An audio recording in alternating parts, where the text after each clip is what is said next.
فضیلت قرآن نے واضح کر دی کہ اگر میں اس کا کرکس نکالوں تو اللہ تبارک کو یہ چاہتا ہے کہ لعلکم تتقون، یعنی تم تقوی اختیار کر لو۔ بنیادی طور پہ اس کا کرکس یہ ہے۔ ڈاکٹر صاحب آپ کی جانب آتے ہیں، ذرا آپ یہ بتائیے کہ رمضان کی فضیلت جہاں قرآن بیان کرتا ہے وہاں پر سرکار مدینہ صلی اللہ علیہ وآلہ وسلم کی احادیث مبارکہ میں جا بجا ملتی ہے۔ بسم اللہ الرحمن الرحیم۔ حضور نبی رحمت صلی اللہ علیہ وآلہ وسلم کیونکہ خود روزے سے اور رمضان سے بہت زیادہ پیار اور محبت رکھتے تھے، اس وجہ سے حضرت سیدہ عائشہ صدیقہ ام المومنین رضی اللہ تعالی عنہ ارشاد فرماتی ہیں کہ جب رمضان آتا تھا کان یشمر عن صاعد الجد، تو حضور صلی اللہ علیہ وسلم آستینیں چڑھا لیتے تھے، اور آستینیں چڑھانے کا مفہوم یہ ہے کہ کمر ہمت کس لیتے تھے اور رمضان المبارک کے لیے خاص اہتمام فرماتے، اور عبادات کا اور تلاوت قرآن کا ایک ایسا اہتمام ہمیں حضور صلی اللہ علیہ وسلم کے ہاں نظر آتا ہے۔ اور پھر سرکار دو عالم صلی اللہ علیہ وسلم نے امت کی تربیت کے لیے رمضان المبارک کے حوالے سے فضائل اس کے ارشاد فرمائے، جن میں سے ایک یہ فرمایا کہ کائنات میں کچھ ایسی تبدیلیاں رمضان المبارک کے لیے رونما کی جاتی ہیں کہ جن پہ ہمیں یقین رکھنا چاہیے۔ ان میں سے پہلی تبدیلی یہ ہے کہ اذا جاء رمضان فتحت ابواب الجنہ وغلقت ابواب النار وصفدت الشیاطین۔ فرمایا جب رمضان آتا ہے اور جو ہی رمضان المبارک کی پہلی شام طلوع ہوتی ہے اور چاند نظر آتا ہے، پھر کائنات پہلے جیسی کائنات نہیں رہتی، بلکہ جنت کے دروازے کھول دیے جاتے ہیں اور ٹھنڈی ہوائیں آنا شروع ہو جاتی ہیں، سبحان اللہ، اور جہنم کے دروازے بند کر دیے جاتے ہیں اور شیطانوں کو جکڑ دیا جاتا ہے۔ تو گویا جو ہی ہم رمضان المبارک کی شام میں داخل ہوں تو ہمیں اپنے اوپر یہ احساس باقاعدہ طور پہ طاری کرنا چاہیے کہ اب جہان پہلے والا نہیں رہا، اب رمضان والا جہان ہے، اب رحمتوں والا جہان ہے۔ اس کو حضور صلی اللہ علیہ وسلم نے بیان فرمایا۔ اچھا، اس میں ایک اور کیٹیگوریکل جملہ یہ بھی ہے کہ اہل قبلہ کی پہلی رات ہی بخشش ہو جاتی ہے۔ بالکل، اور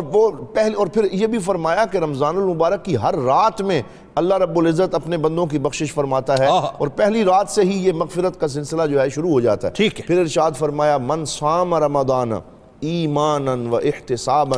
غفر له ما تقدم من ذنبہ، کہ جس شخص نے ایمان کے ساتھ اور سیلف اکاؤنٹیبلٹی اور خود احتسابی کے ساتھ روزہ رکھا، یعنی اپنے روزے کے اوپر نظر بھی رکھی اور اس کو صحیح سنبھال کے رکھا، تو فرمایا اللہ رب العزت اس کی سابقہ ساری زندگی کے گناہ معاف کر دیتا ہے۔ گویا پورا نامہ اعمال ایک دفعہ صاف کر دیا جاتا ہے۔ کانا کیوم ولدتہ امہ، وہ بندہ ایسے ہو جاتا ہے جیسے ابھی اپنے ماں کے پیٹ سے اس نے جنم لیا، بالکل پاک صاف۔ رمضان جو ہے یہ سیلف پیوریفیکیشن کے عمل سے انسان کو گزارتے ہوئے اس کا تزکیہ کرتا ہے، اس کے باطن کی طہارت کرتا ہے، اور اس کے ساتھ ساتھ اس کے دیگر بہت سے فوائد و ثمرات ہیں۔ اچھا، روزے کو شفاعت کا ذریعہ بتایا، رمضان کو شفاعت کا ذریعہ بھی بتایا۔ جی بالکل، روزہ جو ہے یہ قیامت کے دن حضور صلی اللہ علیہ وسلم نے فرمایا، اور جیسا کہ ابھی ڈاکٹر صاحب فرما رہے تھے کہ رمضان اور قرآن کا چولی دامن کا ساتھ ہے، اور اس کا ایک خاص آپس میں اسے لازم و ملزوم کر دیا۔ اور قرآن حکیم رمضان کے اندر ہی نازل ہوا، یہ دونوں رمضان بھی اور قرآن بھی قیامت کے دن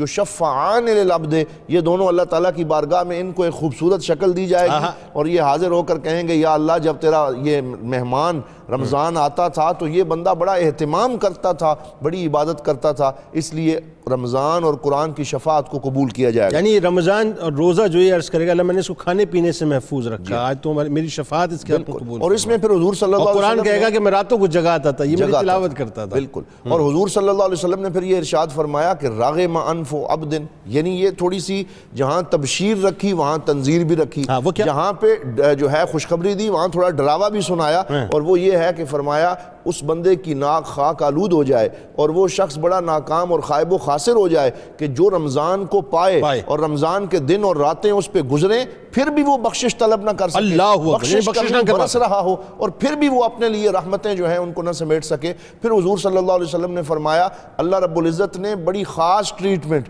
اور بڑا بہترین انتظام روزے دار کے لیے کیا ہے، اور وہ یہ ہے، ایک تو فرمایا الصوم لی وانا اجزی بہ، فرمایا باقی سارے اعمال میں کسی عمل کا بدلہ جنت کو بنایا، کسی میں دودھ کی نہر کو بنایا، کیا بات ہے، لیکن روزہ جو ہے اس کا نعم البدل اور اس کی جزا خود میں ہوں، میں خود اپنی زیارت سے اس کو شادگام کرتا ہوں۔ اور پھر یہ بھی فرمایا قیامت کا دن ہوگا تو پھر جو روزے دار ہوں گے ان کے لیے ایک خاص گیٹ رکھا، فرمایا اس میں سے روزے دار کو بلایا جائے گا، اور وہ باب الریان ہے، اس سے ندا لگائی جائے گی۔